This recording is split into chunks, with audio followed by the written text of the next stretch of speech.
UFC 317 caps off the month of June, which contained 2 pay-per-views and 2 stacked fight nights. The best part about it, 0 Apex cards. Praise the MMA gods. We got 2 titles on the line this Saturday. International Fight Week is supposed to be a stacked card. This one, main card looks solid. I don't know if it's stacked, though. When we go to the prelims, it's not looking good. All right, it ain't looking deep at all. But I'm happy about the main event. Topuria gets a chance to be a 2-division champion. Charles Oliveira gets the chance to become a 2-time champion. And then in the co-main event, Pantoja has looked unbeatable. And he gets a fresh matchup here with Kai Kara-France. I'm looking forward to those. Overall, main card looks solid to me. I like the matchups.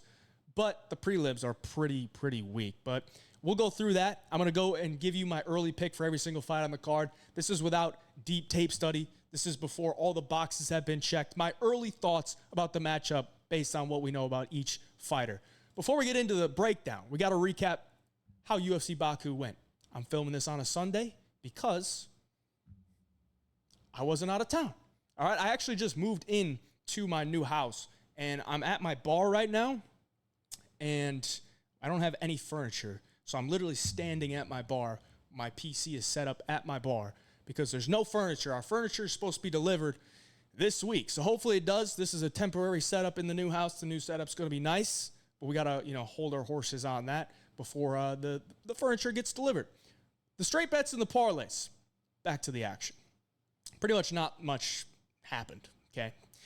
We had a couple nice props. Usman decision plus 270. We got robbed. Rizvan Kuniev on the money line. Rizvan Kuniev by decision at plus 550. Those would have been nice. But overall on the straight bets and the parlays, we were down 0.16 units. That's okay, though, because we absolutely smacked the DFS. Got back to our winning ways on DFS. Positive 5.21 units. The only play we got wrong was Oban Elliott. And who could have saw Oban Elliott getting ragdolled for 3 rounds? I mean, he could lose, right? But he looked terrible. Overall, we were 1 pick away from hitting the 100x on better picks, 1 pick away from hitting the 20x on underdog. But still, we cashed in 5.21 units. Could have been an absolutely massive night, but we still got some really good profit on the DFS. So overall, we're positive 5.05 units in net profit. On the year, we're now positive 35.10 units in 2025. Last year, we were up over 100 units. We are on track to go over 100 units this year. I'm looking forward to that. If you want all the bets, jump in the Home of Fight Picks Premium membership on Winnable. Use code HeyJive. You get a 5-day free trial. That's where you get all the bets, and that's where you get them early. The DFS plays do move, but the members get it early, right when it drops, right to you. Link down in the description below. Code HeyJive gets you 5-day free trial. And this is the graph that I like to look at because what goes up must come down. This is the results based on each card this year. What goes up must come down. So we were on a huge streak. We were profitable in, I think, 10 of the 11 UFC cards. We were just cashing almost every single week. Then we had a couple losing weeks right here, but now we cash in. Now we start the uptrend, all right? We hit the 5 units last card. The uptrend starts now. I'm going to take myself off the screen because I like to be transparent and show all the results. So this is all the results. You got event, net win-loss, sportsbook win-loss, DFS, total bets, units bet, units returned, ROI, and average bet right there. If you want to check it out, pause it and check it out. But I just like to be transparent with y'all. I think it's time. We get into the breakdowns. Nico Price looks like he's going to start us off. And they're feeding him to Jacoby Smith. All right, it ain't looking good for Nico Price. I don't know if this man has knees anymore. I know he has like 8 or 9 kids. He might have 10 by now. I don't know. Maybe popped out another one since his last fight. But he's got family, a big family to feed. All right, so at 35 years of age, looks like he's stepping into the cage for paychecks at this point. But he is still dangerous. He is still tough. And he's never going to just quit on himself. He's going to go out there and put on some fun fights. Just at this point in his career, there's not a lot to offer there. Jacoby Smith, young prospect, big, powerful wrestler. Striking looked pretty good his last time out against Preston Parsons. Knocked him out in the first round, which not many people have. I mean, there's been a couple that have knocked out Preston Parsons, but he made it look easy. Like, there was no ifs, ands, or buts about it. Jacoby Smith was a huge favorite in that one, and he looked like a huge favorite, got him out of there in round 1. What I expect here is Nico Price to probably just try to out-cardio him, try to beat him with pressure and pace, but I think he's just going to walk into big shots from Jacoby Smith. You know, Price doesn't have great takedown defense. I think Jacoby Smith's probably going to take him down at will, and Jacoby Smith's probably going to beat his ass. So he's a minus 1,400 favorite. I expect him to get a win here. I expect him to get a finish. Don't really think this one's going to change.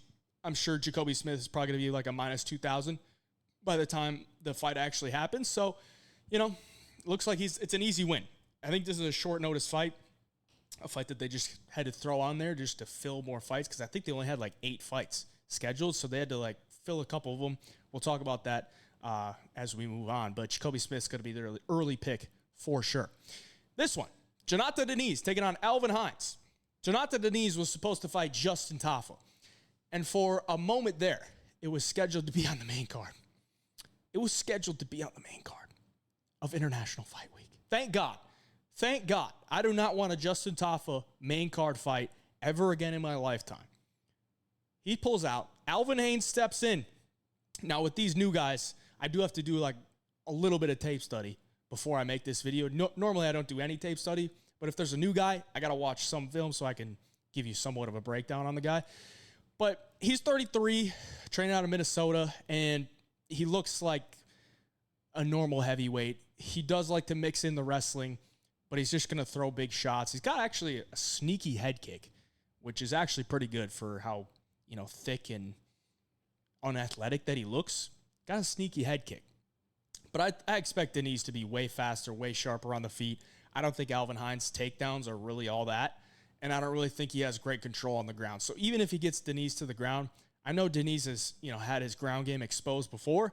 I don't think it's good, but I think it's probably enough to deal with Alvin Hines' takedowns. And if he does get taken down, I think Diniz can get back up. So I'm going to take Diniz here for the early pick. I think Diniz probably knocks him out. He's just way sharper, way faster, way better skills overall on the feet. Like I expect Diniz to hit him with some really hard leg kicks. And I think Alvin Hines is going to feel those leg kicks and probably get TKO'd in the second round, something like that. So Jonathan Diniz is going to be the early pick here. It's a tough fight for Alvin Hines to step in on short notice and face a dangerous striker like Diniz. So Diniz is the early pick. Let's move on. Rodrigues, Dumas, and Jackson McVey. Rodrigues, Dumas. It was like a month ago. It might have been less than a month ago. Dumas is robbing a house.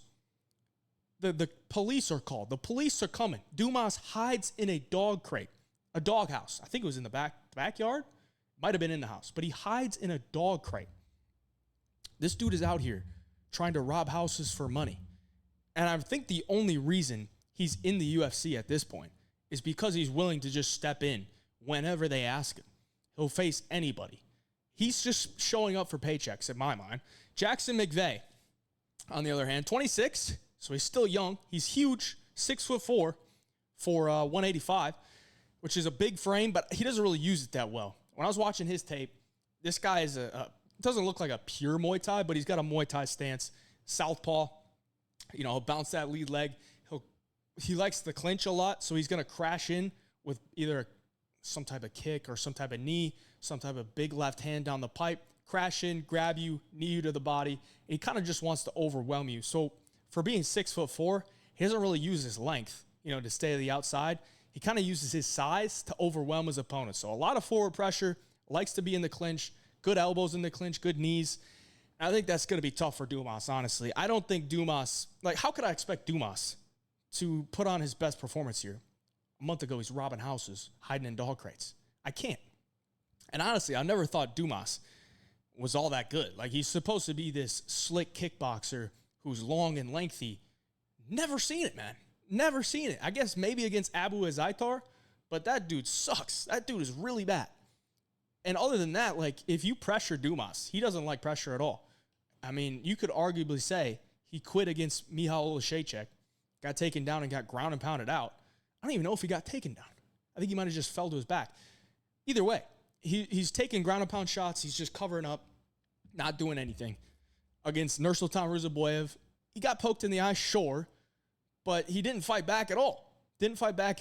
And in his UFC debut against Joshua Fremd, I guess he went in there high and he tapped in the second round. So I think Jackson McVey is going to get this one done. I mean, he's a young guy, big frame, big pressure. All of his wins come in the first round, so maybe, his cardio is not good and Dumas can exploit that. But I can't really trust Dumas to, hang around if things aren't going his way in round one. So give me Jackson McVey for the early pick. Terrence McKinney taking on Vyacheslav Borshchev. Now, this is a solid matchup on the prelims. There's not many. This is a solid one. I've never been a McKinney guy. I have been a Borshchev guy. But that has burned me a couple times, okay? Because I watch his striking. His striking is so slick. It's so slick, dude. His leg kicks are nice. His power, doesn't have crazy big power, but just the technique, the way he loads and explodes, really nice. McKinney, on the other hand, it's round one or bust, man. It's round one or bust. He's an absolute animal for round one, but he does leave himself to get caught. I guess if Borshchev can weather the storm or maybe hit him with some big counters early, he can win. McKinney's probably going to be looking really good in round one, and I think he does have a good chance to finish Borshchev. It's just that Borshchev has been, he gets wobbled all over the place. His chin, I don't think is that good, but he finds a way to survive a lot of these positions. McKinney, in all reality, what he should do here, shoot a takedown. Okay, Borshchev can't stuff a takedown. It's a very, very volatile fight, in my opinion, and I think a lot of people will share that opinion. I think McKinney, I'm going to take McKinney for the early pick, but I would not be laying, the chalk on him at all, dude. Like, if he gets out of round one, you might be cooked. Because if Borshchev just survives round one, McKinney's going to gas out after one round, and Borshchev's probably going to take over. But, I can't really trust the durability of Borshchev. I can't trust the takedown defense. Can't trust the grappling. So I'm going to take McKinney for the early pick. But like I said, volatile fight. It's probably going to look one way or the other. I'm going to take McKinney, though, for the early pick. Women's MMA. At least it's on the prelims. Viviane Araujo taking on Tracy Cortez. All the Simps' favorite fighters. Not mine. Tracy Cortez coming in here off the loss to Rose Namajunas. I think she has some really good skills, and I do believe she should be a favorite here. But Vivi is tough. She's got good cardio. She doesn't have the best skills. And I do think Tracy Cortez is going to beat her with the skills. If Vivi wants to strike with her, I trust Cortez to outstrike Viviane. If Araujo wants to take her down, I trust Tracy Cortez's wrestling. If Tracy wants to take her down, I think she could probably do that.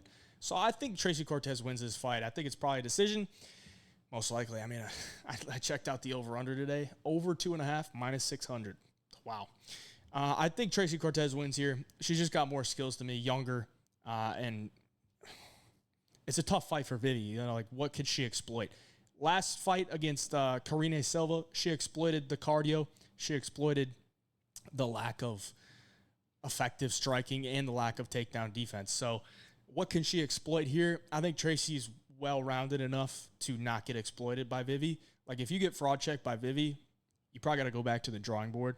But if you beat Vivi, it's like, okay, you're pretty well-rounded. So I'll take Tracy Cortez here for the early pick. I trust her to get it done. Good prelim here. Really good one. One that I'm looking forward to. When I saw this fight, I was like, wow, this is going to be a banger. Okay, Haider Amil, 11-0, 35. Jumps off the board. I remember this guy from the Contender Series. I bet on him against some, I think he was Turkish. I don't know. I forget what he was, but he was mainly a wrestler. He shot like 20-some takedowns on Haider. Haider stuffed most of them and just out-dogged him, out-cardioed him, and won that fight, got the contract. Then he comes into the UFC, picks up a couple finishes, and his last fight against William Gomi, he came out with the double knee sleeves. Double knee sleeves, I said, this dude's cooked. All right, I learned from Jamal Hill, this dude is cooked. But he still won. He still won with the double knee sleeves. Okay, only Verna Jandiroba does that. The double knee sleeves doesn't apply to Haider Amil. If he comes out in double knee sleeves this fight, it's fine, dude. It's all good. Haider's going to come in here wanting to put the pressure on Jose. Probably going to be looking to take him down. But Jose is sharp, dude. Jose is sharp on the feet. I think his grappling is solid. I think it's a really tough fight for Haider, but I'm not going to count him out, man. Like, I think this is a close fight. And obviously, I got to look at the tape, watch it a little bit more. But I like Delgado as a prospect. He's younger. I think he's a little bit more dangerous Not to say Hyder is not, because he goes in there throwing bombs. And if they catch him, if he catches him, like, he could definitely put you out. Just look at what he did to Ferdy Garcia and what was his name? The Korean Tiger. I forget his name, but the Korean Tiger. Knocked him out in round 1. There could be a levels here, too, as well, just as far as experience. And Jose could get exploited in that. Let's just say, Hyder's putting the pressure on him in round 1. Delgado might be able to fight through it in round 1, but then we get into round 2. And that's where Hyder starts to take over. That's where Hyder starts to make people tired. And that's where Hyder's going to win this fight. Will he win that fight? I don't know, dude. Like, I'm leaning towards Delgado just because he's younger. I think he is really dangerous. His hands are sharp. His knees are sharp. His kicks are sharp. I think his defensive grappling looks okay. But the cardio is going to be a huge thing here because in every Hyder Amil fight, the pace is just off the charts. If Delgado's not up for it, Hyder Amil can definitely win. I'm going to lean towards Delgado right now, but I got to watch the tape a little bit, look and see how Delgado looks in rounds 2 and 3 on his tape. But I'll take Delgado for the early pick. Another solid prelim here. Jack Hermansson taking on Gregory Rodrigues. My legs are getting tired. I've been standing like all morning. Jack Hermansson. Good win his last time out, okay, against Joe Pyfer. The problem is here. It's a 3-round fight. And he lost those first 2 rounds to Joe Pyfer pretty easily, man. Like, he was getting, not teed off on, but, like, he wasn't offering much offense towards Joe Pyfer's way, and Joe Pyfer was just walking him down, landing big shots. And I could see the same thing happening here. Now, maybe Jack fights differently. In this fight, I'm burping all over the place. I'm sorry. This is in burps. Jack probably fights different here because it's 3 rounds compared to 5. His game plan going against Pyfer was probably, let's tire this guy out and then take over late. And it worked. 3-round fight, though. Gregory, it's kind of the opposite. His last fight against Jared Cannonier, he had Cannonier on death's door in the early rounds and then just kind of gassed out and Cannonier took over. So just complete opposite guys. And I could see a similar thing happening here if it was 5 rounds, but it's not. It's 3 rounds. And I think Gregory Rodrigues has more power. And obviously the durability has always been a problem for Gregory Rodrigues. He's getting chinned. He's been chinned multiple times. So, not to say Jack Hermansson is the most dangerous striker, but he is very good from the outside. And I could see him using that and chipping away at him early and kind of frustrating Gregory to where Gregory can't reach him. But Gregory's a big dude. Big dude who puts on a lot of pressure, has solid grappling as well. And Jack, they're both really well-rounded guys. They're just very different in the way they approach it. I'm going to lean towards Gregory Rodrigues just because it's a 3-rounder. I think his pace early is going to allow him to win most of the early on in the fight. Wins the first round, wins the second round. Round 3 could get interesting. But Hermansson could maybe pop him with an early one. I'm just going to lean towards Gregory here. I just think his pace and his pressure early on is going to be able to win him the early rounds, and maybe he can get a finish. I doubt it, but, Gregory is dangerous, man. So I'll take Gregory Rodrigues for the early pick. Before we get into the main card, once again, I'm going to remind you, if you want all my bets, jump in the Home 5 Picks Premium membership, use code HeyJive, get you a 5-day free trial. Positive 35.10 units in 2025. That's where you're going to get all my bets early on in the week. And the show is sponsored by Bet105. Bet105 is a crypto-only sportsbook with reduced juice, no rollover requirements, hassle-free withdrawals. So if you're one of these guys that likes to put your money in, make a bet, take it out, it's probably going to be your best way. And if you sign up with my code HeyJive, you get a $50 free bet with a $100 deposit or more. There's a link down in the description for Bet105. Main card, Peyton Talbott and Felipe Lima kicking off the main card, and I think that should be the fight that kicks us off because it's a good one to me. Peyton Talbott obviously coming off the brutal loss to Jaime Barcelos. He got out-grappled, got thrown around for 3 rounds, but never quit on himself, fought his way out of a lot of submissions, and when he could, he got back up to his feet and tried to put on the pressure. What does Peyton Talbott like to do? He likes to walk you down. He's huge for the weight class. He's going to throw hella volume, and he's going to try to break you or at least outwork you throughout the 3 rounds. Felipe Lima, on the other hand, good win his last time out against Miles Johns. I was there in attendance, and he looked really sharp, man. He looked really sharp. He used his footwork really well. He was sticking and moving, landing good shots on Johns. And, Johns just really couldn't do much, couldn't keep up with him. I think these are two amazing prospects. I'm not ready to write off Peyton Talbott whatsoever. And considering he's the underdog here, it's kind of tempting. It's kind of tempting because, this dude was like the next man up. And then he loses to Barcelos. Barcelos isn't a bad fighter. Not a bad fighter at all. I actually think he's one of the more well-rounded guys in the 135 division. He's just a little bit older. So if Peyton Talbott can stuff the takedowns here, I think he outstrikes Felipe Lima. Peyton Talbott is ultra durable, amazing cardio. It's just the takedown defense. And he's always not had the best takedown defense, but he just keeps working, makes you work. He tries to get back up. And if you're going against a wrestler and they have to take you down, Talbot's good at getting back up more often than not, obviously. Some people in the comments are going to be like, dude, he got held down for 15 minutes. Not the case. Okay, he still got up.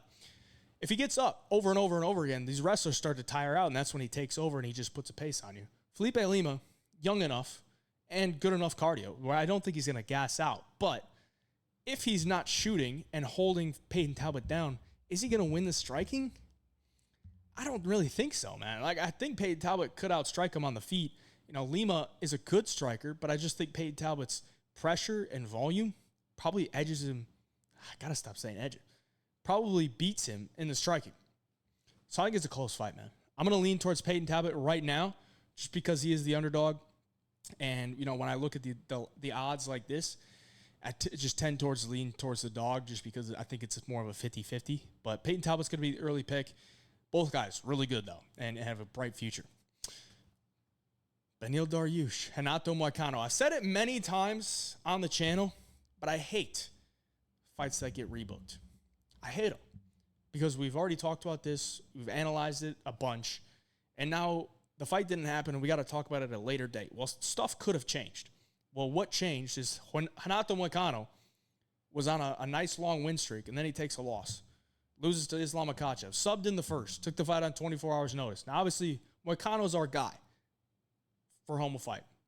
Show Me the Money podcast. It's under the Homo Fight umbrella. And I'm part owner of Homo Fight. So, Renato Moicano is our guy. And I thought he would beat Beneil in the first fight. Or the first booking, I should say. But it's tough. He got a lot of money. Got a lot of money for that Islam fight. And where is the motivation? I don't know, because he was on that long win streak. And when you're on a long win streak and then you fight for a title and you lose, well, it's like, well, you got to go back to the drawing board. Your momentum has been stopped. Beneil Dariush, obviously, was on the brink of a title shot. He lost to Charles Oliveira, comes back against Arman Tsarukyan and loses. So that kind of helps my point. He had the chance to get to the title. He was in a title elimination bout with Charles, lost it, and then he loses the next fight, gets knocked out. Where's the motivation for Beneil in this one? I don't know. And I'm sure he's probably motivated. I'm sure he's probably had a lot of time to think about this fight. He was training for Moicano a lot, and then he gets another training camp. And same with Moicano. I think this is a really close fight. I'm going to lean towards Moicano right now, but I got to look at it a little bit more again. In all reality, I probably won't even have a bet on this fight. We'll see. If there's anything that sticks off the board to me, but we've been through this one already. I picked Moicano. I'm not confident, though. I'm really not. I think Moicano has a great game when he can get you down. He has really good control. But Dariush is a hell of a scrambler. Really solid striker. His chin has failed him his last couple fights. I don't know that Moicano's going to exploit that on the feet, just to be honest, but I'll take Moicano for the early pick. Let's move on. Brandon Royval, Joshua Van. Everybody's favorite flyweight, Joshua Van, just got a dub on the last pay-per-view card. July 6th? July 7th? Got it done against Bruno Silva, round 3 KO, and he's stepping in 3 weeks later to fight Brandon Royval, who is, the number 1 contender, number 2 contender, as far as the rankings go. It's a tough ask. And honestly, the fact that this is a 3-round fight, I don't even know what to do with it, because you put Joshua Van in a 5-round fight, I think Joshua Van looks great in rounds 4 and 5. Obviously, he's a guy that builds into the fight. But then you go up against a guy like Royval who's experienced in 5-round fights. Does it help him? I don't know. But this is a 3-round fight. So it's just a hypothetical we're throwing out there. It's a 3-round fight. And honestly, Josh is a guy that's a bit of a slow starter, but he's looked a little bit better his last couple of fights, not starting out slow and kind of establishing himself instead of walking forward, taking shots, and losing the first and then going into rounds 2 and 3 and taking over. Royval is he's a herky-jerky striker, man. He's not very orthodox. He'll pump some jabs out there, but he's going to look for some big shots, some big knees, big left hands down the middle, stuff like that. And he could definitely catch Joshua Van. Because, we've seen Joshua Van knocked out. Charles Johnson isn't some big knockout artist. Brandon Royval actually is more dangerous when it comes to finishing fights. So this is a really tough fight to call just because of the short notice for Joshua Van. Royval was preparing for Manel Kape. A lot different striker than Joshua Van, but that's a really tough opponent. I'm sure he's locked in to this camp. I'm going to take Brandon Royval for the early pick. But honestly, I would not be wanting to fade Joshua Van at this point. I really would not. I'm going to take Royval for the early pick, but one I'm going to look at more for sure. It's a great fight, though. I'm really looking forward to that one. Let's move on to the co-main event. Flyweight belts on the line. Pantoja. Many men, if you know, you know. Pantoja, such a good dude. I met him down in South Florida. I was out to Maddie's birthday dinner, actually. He was there. And good dude, small dude. Got a picture with him, bogged him. But either way, Pantoja, really cool dude. Absolute beast. His story of being an Uber Eats driver, a DoorDash driver, whatever, and then becoming the champion, and, he set himself up for life. Defended the belt many times. Anybody that has really looked to go in there and take it from him hasn't done it. And the closest fight he has was with Steve Erceg. Erceg kind of fell off. Kai France, 1-2 in his last 3. Should have got the win against Albazi, absolutely. Big knockout win against Erceg his last time out. I think Kai France is going to be able to hit Pantoja, man. He is a dangerous striker, especially early on. He's got those gorilla arms, 69-inch reach when he's only 5'4", big power, good timing. Takedown defense, pretty dang good as well. Takedown defense is really good. I remember he was a huge underdog to Askar something, the Russian dude that's blind, or not blind. That would be crazy. Deaf. The Askar dude, Russian dude that's deaf. I was there in attendance. France was like a plus 300 underdog. Outstruck him, defended most of the takedowns. And when Askar got to his back, Kai France was able to stand up, defend it, and then get back to what he needs to do. Now, I think Pantoja's on a little bit of a different level, although I think Pantoja lost to Askar. Very weird. MMA math just don't work. But I think Pantoja at minus 270 is a little bit rich, man. He's a little bit rich. He's 35. We know this. Fighters over the age of 35 in title fights, just not great in those lower weight classes. Now, do I want to fade Pantoja? Not really. But if Kai France is plus 210, it's kind of tempting, man. It's kind of tempting. Pantoja, though, on the ground, I think he's just a different animal. If he can get Kai France on the ground, his control for a flyweight is unbelievable. You don't see flyweights control guys on the mat that easily because they're so little. You can't really use your weight to just wet blanket them. They're so scrambly. It's tough to hold guys down. And when you try to get back up, he's looking for the back, he's looking for the neck, whatever it is. So it's a tough fight. I think it's a really close fight, actually. I think Kai France is going to be able to land some big shots. Pantoja has been unbelievably durable. Never been finished in, 34 professional fights? That's insane. Absolutely insane. So considering Pantoja has used that durability to win a lot of fights in his UFC career, there's going to be a time where it cracks. Kai France might be the guy to crack that. I'm going to lean towards Kai France right now because he is the underdog at plus 210. And if I'm looking for a side, it's probably the side that I would look at. I don't know that I would take Pantoja at minus 270, considering where he's at. But Kai France is going to be the early pick, the early lean.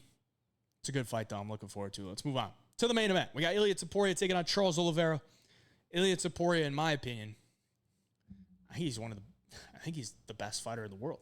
I honestly do. I think if he fought Islam Makhachev, and they're giving me plus 200 odds on Ilia Topuria, I'm taking the shot. Okay, Ilia Topuria, yes, he's 5'7", but he's faced tall guys before. And what does he do? He knocks him out, finishes him. The way he fights is beautiful to me. Maybe I'm just, a guy that's trained boxing for the past 2 or 3 years, and that's kind of the thing that I like most. But Ilia Topuria's boxing, unbelievable.